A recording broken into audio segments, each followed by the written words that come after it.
UX বা product ডিজাইনের কথাই ধরুন, এই প্রফেশনের জন্য দেশে ও বিদেশে নিয়মিত ভালো জব তৈরি হচ্ছে। অনেক বাংলাদেশি ইতিমধ্যেই এই সেক্টরে কাজ করছেন।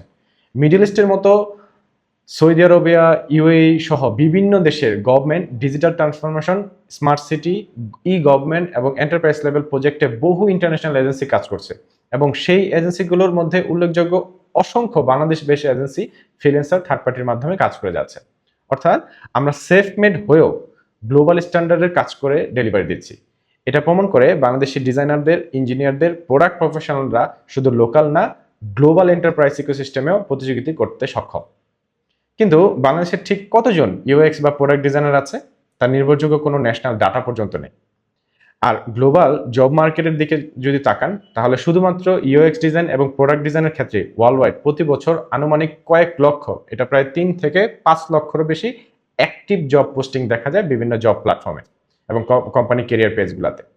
এর মধ্যে রিমোট, হাইব্রিড এবং এন্টারপ্রাইজ লেভেল রুলস অন্তর্ভুক্ত। এই ডিমান্ড শুধু কমছে না, বরং এআই, সাস, ফিনটেক, হেলথটেক এবং গভর্নমেন্ট ডিজিটাল সার্ভিস এক্সপানশনের কারণে আরও বাড়ছে। বেশিরভাগ প্রফেশনালের এই বিষয়ে ইনস্টিটিউশনাল ডিগ্রি পর্যন্ত নেই।